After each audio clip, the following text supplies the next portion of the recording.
एक मिट्टी के घर में फटे हुए कपड़े पहनकर शारदा और प्रसाद गुजारा करते थे। एक दिन दोनों दुखी होकर बिस्तर पे बैठे हुए थे। अमीर बहू रानी के डर से हम अपने बेटे के पास जाना छोड़ देंगे। आप ही बताइए, अगर हम चलते हुए उनके घर के तरफ गए, अमीर बहू रानी हमें घुसने नहीं देगी। हमें कैसे अंदर नहीं जाने देंगे? वो घर बहू ने नहीं बनाया, बेटे ने बनाया है। हर महीने वो किश्त देता है, फिर तो वो घर हमारे बेटे का हुआ ना। अरे पागल शारदा, बहू जब धक्के मार के हमें घर से बाहर निकाल रही थी, बेटा खड़े खड़े देख रहा था, एक शब्द नहीं बोला। तुम क्या सब कुछ भूल गई हो? लेकिन उसके बाद वो हमारे पास आया, सब कुछ खुल के बताया। आपको वो बात याद नहीं? ठीक है शारदा, बताओ क्या करना है। अब क्या कहूँ, सर्दियों का मौसम है, रात में ठंड से मानो की जान निकल जा रही है। पहनने के लिए स्वेटर नहीं, ढकने के लिए हमारे पास एक कंबल तक नहीं है। तो इसके लिए तुम बेटे के पास जाके स्वेटर और कंबल मांगोगी क्या? बेटे से अगर मांग ही लिया तो इसमें गलत क्या है? गलत सही नहीं कह रहा हूँ शारदा। फिर चलिए बेटे के पास जाके हम स्वेटर कंबल मांग लेते हैं। ये कह ही रही थी, तभी 25 साल की नमिता कुछ बर्तन लेकर उनके घर पे आती है। क्या नमिता, ये सब बर्तन लेकर यहाँ क्यों? नमिता, ये सब बर्तन लेके यहाँ क्यों आई है? तुम देख कर नहीं समझ पाई क्या शारदा? मैं सब्जी के लिए आई हूँ, ये चाचा जी समझ गए, पर आप नहीं समझ पाई। एक बार तुमने कहा था, मुझे अच्छे से याद है, कि बाप बेटियों का मन जल्दी समझ जाते हैं, जो माँ नहीं समझ पाती। अरे बड़ी काकी, ये बात तो मैंने बहुत साल पहले कहा था, आपको अभी भी याद है? फिर तो आप ऐसी वैसी नहीं है, आपका मन बहुत बड़ा है। लेकिन हम अपने बेटे के घर जाने का सोच रहे थे, इसलिए खाना नहीं बनाया। नहीं, सब्जी वब्जी नहीं, आप जैसा जा रही थी वैसे ही लौट के आएंगी। कह रही थी ना दरवाजा लगाना है, जाइए लगा के जाइए। हाँ चलिए जी। इतना कहकर तीनों बाहर निकल आते हैं। शारदा दरवाजे पे ताला लगा देती है, नमिता वहाँ से चली जाती है और एक जगह से खड़ी होकर वो नजर रखती है। फिर जैसे ही शारदा प्रसाद वहाँ से निकल रहे होते हैं, नमिता फोन लगाती है। उधर ऑफिस कैबिन में अरविंद के साथ रमेश बैठा हुआ था।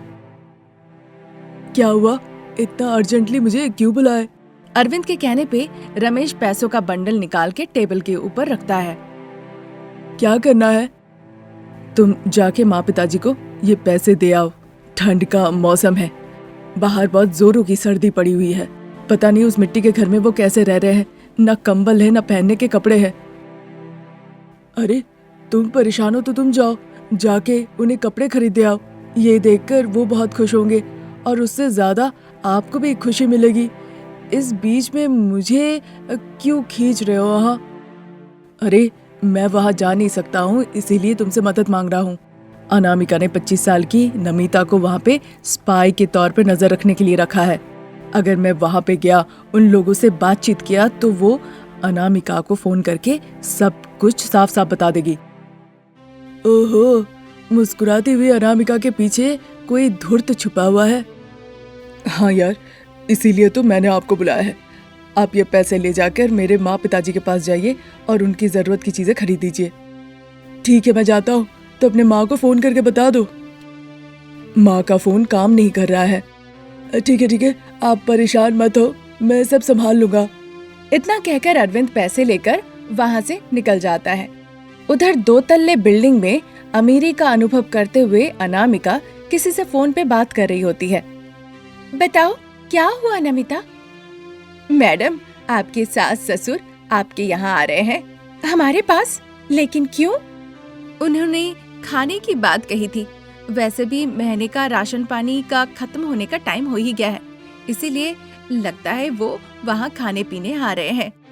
ठीक है, मैं वो संभाल लूंगी, पर जो खबर है वो कंफर्म है ना? मेरे सामने से वो निकले हैं मैडम। ठीक है, हर वक्त इसी तरह अपडेट करते रहना, और जैसे कि अपडेट किया इसीलिए मैं उसके पैसे भिजवा दूंगी। ठीक है मैडम। फोन रखने के बाद नमिता मन ही मन बहुत खुश होती है। फिर अमीर बहू रानी अनामिका गेट के सिक्योरिटी गार्ड के पास जाती है। कहिए मैडम।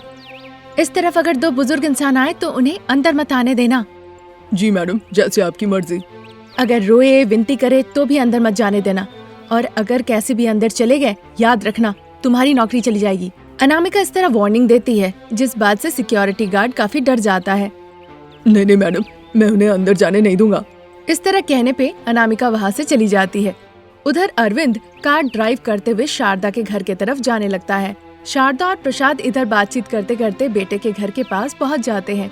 सिक्योरिटी गार्ड उन्हें देखता है और मन ही मन सोचने लगता है, लगता है मैडम ने जिनके बारे में कहा था ये दोनों वही लोग हैं।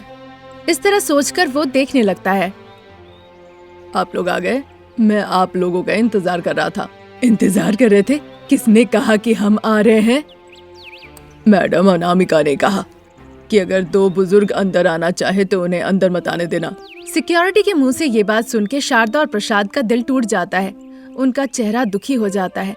वो बिना कुछ कहे चुपचाप वहाँ से चले जाते हैं। अनामिका बिल्डिंग के ऊपर से सब कुछ खड़ी खड़ी देख रही होती है। मेरे एक शब्द से ये यहाँ से भाग गए। ये सोचकर सिक्योरिटी गार्ड बहुत खुश होता है। उधर अरविंद शारदा के मिट्टी के घर पे जाके पहुँचता है। देखता है वहाँ पे ताला लटका हुआ है। अरे, लगता है आंटी अंकल दोनों काम पे गए हैं। अंधेरा नहीं होने तक लौटेंगे नहीं। तब तक तो मैं यहाँ पे नहीं रुक सकता, यानी कि मुझे जाकर फिर से आना होगा। इस तरह सोच के अरविंद अपनी गाड़ी लेके वापस चला जाता है। रात के वक्त मिट्टी के घर में शारदा और प्रसाद बिस्तर पे लेटे हुए थे, एक फटा हुआ कंबल ओढ़ के। शारदा रो रही होती है। बिस्तर से थोड़ी ही दूर पे उन्होंने एक अंगीठी जला रखा था। उसके बावजूद वो दोनों ठंड से कांप रहे थे।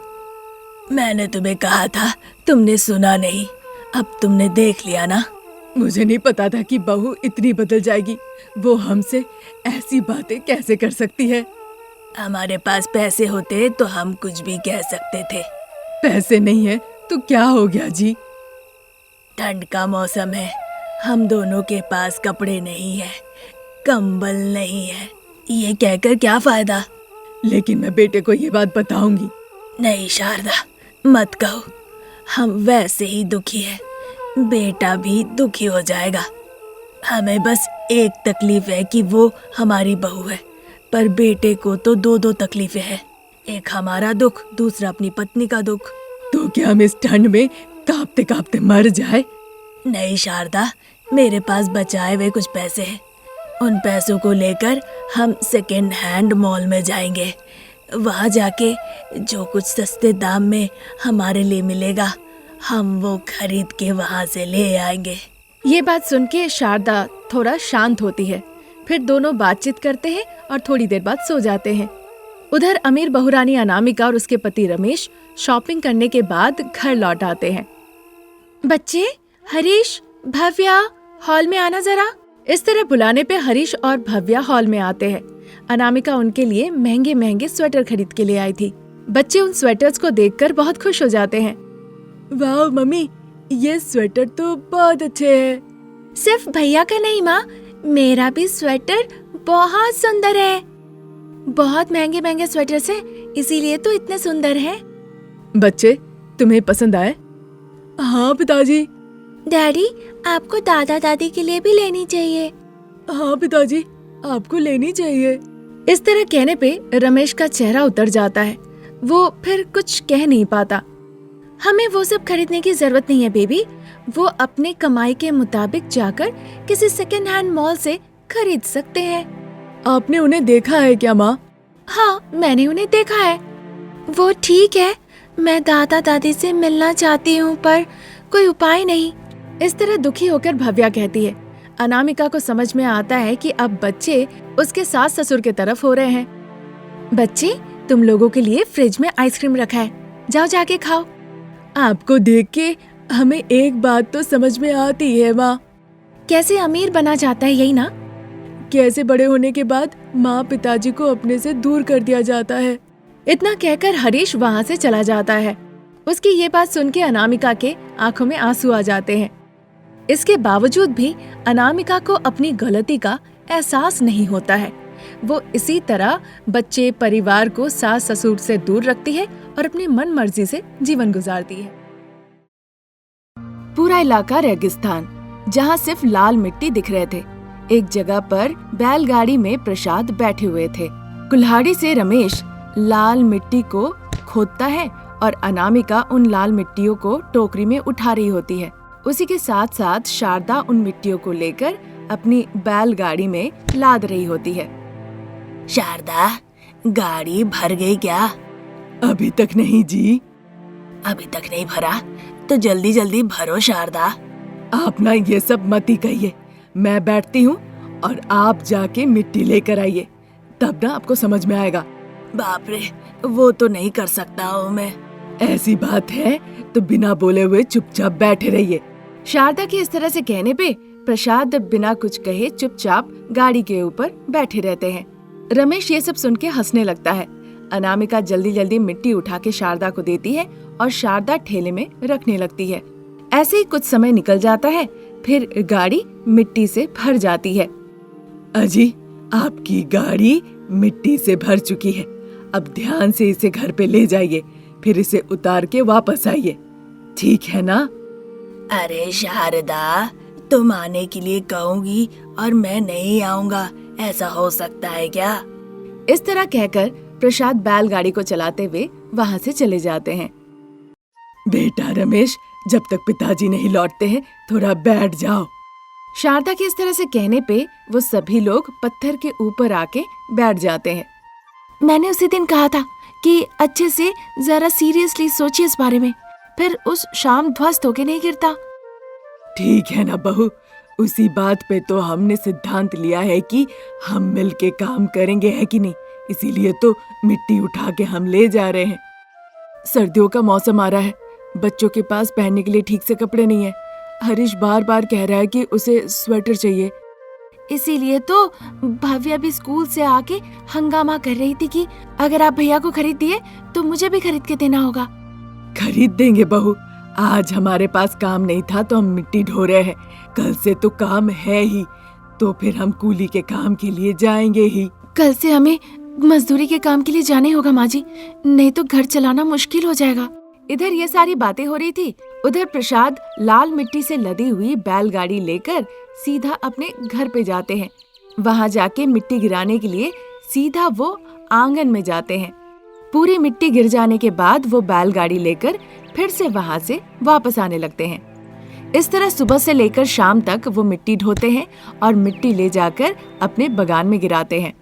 शाम को अपने बगीचे में बिस्तर लगाते हैं, फिर प्रसाद और रमेश वहीं पे बैठकर बातचीत करने लगते हैं। हरीश और भव्या भी स्कूल से वापस लौट आते हैं। उन्हें देखकर प्रसाद बहुत खुश होते हैं। क्या पोते साहब, स्कूल खत्म? हाँ दादाजी, अब हम साथ में मिलके अच्छे से खेल सकते हैं। लेकिन हम लोग क्या खेलेंगे? हम छुपन छुपाई खेल सकते हैं दादाजी, बहुत दिन हो गए हैं हमने ये खेल तो खेला ही नहीं। इस तरह कहने पर रमेश, प्रसाद और दोनों बच्चे एक साथ मिलके छुपन छुपाई खेलने लगते हैं। उधर जहाँ काम मिलता था, बेचारी सास बहू कंधे पर लाल तौलिया डाल के हाथ में टिफिन बॉक्स और बैग लेकर काम पर बुलाए जाने का इंतजार कर रही थी कि किसी को अगर मजदूरी के लिए मजदूरों का जरूरत पड़े तो उन्हें बुला लिया जाएगा। देखते देखते आधा घंटा निकल जाता है, 1 घंटा निकल जाता है, 1.5 घंटा निकल जाता है, लेकिन सास बहू को मजदूरी के लिए उस दिन कोई नहीं बुलाता है। इस बात से वो दोनों बहुत निराश हो जाती है और एक पत्थर के ऊपर जाके बैठ जाती है। माँ जी, आज तो हमें किसी ने नहीं बुलाया। यही तो मुझे भी समझ में नहीं आ रहा बहू, हम तो सबसे पहले आए थे, लेकिन हमारे बाद जो लोग आए वो सभी लोग काम पे चले गए के करके, पर हमें किसी ने नहीं बुलाया। अब काम नहीं मिला ये सोचकर इतना परेशान मत होइए माँ जी, चलिए घर लौट चलते हैं। पर घर जाके हम करेंगे भी क्या? हमने लाल मिट्टी खरीदी है ना माँ जी? हाँ बहू, कल हम लाल मिट्टी लाए थे ना, उसे हम बेच भी सकते हैं और अपने घर को बना भी सकते हैं। मैं भी वही सोच रही थी माँ जी, कल काम नहीं था तो हम मिट्टी लेकर आए, आज हमें काम नहीं मिला तो हम एक काम कर सकते हैं, उन मिट्टी से कम अपने घर को बना तो सकते हैं। हाँ बहू, आज हमें कोई काम नहीं मिला तो चलो कम से कम जाके आज मिट्टी से अपने घर को बना लेते हैं। कम से कम चलिए माँ जी, पिताजी और रमेश को तो काम मिला होगा। इतना सोचना क्यों, रमेश को एक बार फोन लगाओ ना। इस तरह कहने पर वो अपना फोन अनामिका को देती है। अनामिका तुरंत अपने पति रमेश को फोन लगाती है। मिट्टी के घर पे बाप बेटा प्रसाद और रमेश बैठे हुए थे। अचानक से फोन बजता है। पिताजी, लगता है माँ फोन कर रही है। लगता है जानने के लिए कि मैं और तुम काम पे गए कि ना। तुम ही एक बार बात करो और बता दो कि हमें कहीं पे काम नहीं मिला। ठीक है पिताजी, मैं बात करता हूँ। इतना कहकर रमेश अनामिका का फोन उठा लेता है। हाँ जी, आप कहाँ हैं? घर पे हूँ अनामिका। तुम लोग काम पे गई क्या? नहीं जी, काम के लिए हम 2 घंटे बैठे रहे, लेकिन किसी ने हमें मजदूरी के लिए नहीं बुलाया। फिर वहाँ रुक के क्या कर रही हो? घर आ जाओ। इतना कहकर रमेश फोन रख देता है। माँ जी, आज पिताजी और आपके बेटे को भी कहीं पे काम नहीं मिला, वो दोनों घर पे ही हैं। चलो फिर आज घर का काम मिलके खत्म कर लेते हैं। फिर दोनों सास बहू बातचीत करते करते घर के तरफ रवाना होती है। उधर अपने घर के सामने प्रसाद और रमेश बैठे हुए थे। तभी उनके मिट्टी के घर के सामने आके एक गाड़ी रुकती है। उस कार को देखकर प्रसाद और रमेश बड़े आश्चर्य होते हैं। यहाँ शारदा नाम की कोई रहती है? वो मेरी पत्नी है सर। हाँ सर, वो मेरी माँ है। लेकिन आपका नाम क्या है? ये है मेरा बेटा रमेश। और ये मेरे पिताजी हैं, इनका नाम प्रसाद है। इस तरह से कहने पे ऑफिसर को बड़ा गुस्सा आता है और वो गुस्से से देखने लगते हैं। शारदा के नाम पर एक चिट्ठी है। सड़क की चौड़ीकरण की प्रक्रिया में इस घर का कुछ हिस्सा चला जाएगा। ये सुनकर प्रसाद और रमेश मानो कि आसमान से नीचे आके गिरे। इस प्रक्रिया के लिए वो आप लोगों को 2-3 महीनों में कुछ पैसे भी देंगे। ये बात हो ही रही थी, तब तक शारदा और अनामिका घर लौट आती है। वो देखती है कोई ऑफिसर बात कर रहे हैं। आप कौन है सर? मैं अतिक्रमण अधिकारी हूँ। यहाँ पे रोड चौड़ीकरण होने वाली है। हमें आपके घर का कुछ हिस्सा तोड़ना होगा। आपको नए घर में जाना होगा। रास्ता प्रशस्तीकरण के लिए हमारा घर क्यों तोड़ेंगे सर? ये बात हम बिल्कुल नहीं मान सकते हैं सर। हम अपना घर नहीं देंगे। देखिए मैडम, ये गवर्नमेंट का ऑर्डर है। अतिक्रमण की वजह से जो मुआवजा देने की घोषणा की गई है वो 2-3 महीने में दे दिया जाएगा। इतना ही नहीं, अगर बीच में रुकावटी करने की कोशिश करे तो पुलिस केस हो जाएगा। मेरी बात मानिए, हमें कृपया सहयोग करें। ऑफिसर के इस तरह से धमकी देने पर वो सभी लोग एक साथ मिलके थोड़ी देर तक चर्चा करते हैं और मान जाते हैं। फिर ऑफिसर को ये बात बताते हैं। अच्छा, तो बहुत अच्छी बात है। आप लोग अपना सारा सामान एक जगह अलग कर लीजिए। हम 1 घंटे बाद आकर यहाँ पे काम शुरू करेंगे। इतना कहकर ऑफिसर वहाँ से चले जाते हैं। शारदा, प्रसाद, रमेश, अनामिका सभी लोग मिलके घर का सारा सामान एक जगह हटा के रखते हैं। तब तक वहाँ पे एक जेसीबी आती है। फिर शारदा के घर को जेसीबी के मदद से तोड़ने का काम शुरू किया जाता है और आधा घर जो बचा होता है उसी में सास बहू अपना गुजारा करने शुरू करती है। फिर सर्दियों का मौसम आता है। बाहर बर्फबारी होने लगती है। आधा टूटे हुए घर में शारदा और प्रसाद बिस्तर पे सो रहे थे, फटे हुए कंबल को ओढ़ के। उधर रमेश और अनामिका बाहर लकड़ियों से आग जलाते हैं और वहीं पे बच्चों को नीचे सुला देते हैं और उनको जूट के बोरी से ढक देते हैं। बहुत भयानक हालत है।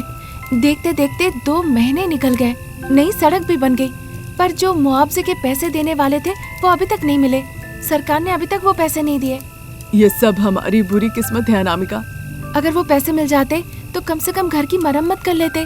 सर्दियों का मौसम है, सोचा था माँ पिताजी बच्चों के लिए कुछ नए कपड़े खरीद ले आएंगे और उसके साथ साथ स्वेटर भी। छोड़ो अनामिका, हम चाहे कुछ भी सोच ले, वो सच नहीं होने वाला है। हमें इसी फूटी किस्मत के साथ एडजस्ट करना होगा। अच्छा ठीक है जी, कुछ देर मैं आराम कर लेती हूँ, आप जगे रहिए। फिर जब मैं उठ जाऊंगी तो आप थोड़ी देर आराम कर लीजिएगा। ठीक है अनामिका, पहले तुम सो जाओ। इस तरह कहने पे बच्चों के पास जाके अनामिका वो बोरा ओढ़ के सो जाती है। रमेश जगा हुआ रहता है और आग में लकड़ियाँ डालते रहता है। इसी तरह दिन निकल रहे थे। फिर एक दिन वो ऑफिसर शारदा के घर पे आते हैं। सभी लोग उन्हें नमस्ते करते हैं। शारदा मैडम, सबसे पहले तो आप मुझे माफ कीजिएगा। आपके मुआवजे का पैसा मेरे पास चेक के रूप में होना चाहिए था। चेक से फिर पैसे लाने के लिए मुझे बहुत दूर जाना पड़ता और उसके लिए मेरे पास आप लोगों का नंबर भी नहीं था। इतना कुछ मत कहिए सर, आप हमें याद करके हमारे घर आए, यही बहुत बड़ी बात है। आज भी आप जैसे भले इंसान हैं। अरे ऐसा ना कहिए। ये रहा आपका चेक, इसे ले जाइए और बैंक से पैसे ले लीजिए। अगर कोई परेशानी हुई तो मुझे फोन करके बताइएगा। इतना कह के ऑफिसर अपना फोन नंबर देकर वहाँ से चले जाते हैं। गरीब सास बहू वो चेक लेके तुरंत बैंक में जाती है और वहाँ से पैसे निकाल के खुशी खुशी वो घर लेके आती है। फिर उन्हीं पैसों से वो एक नया घर खरीदती है और उस घर में सभी लोग खुशी खुशी एक साथ जीवन बिताने लगते हैं।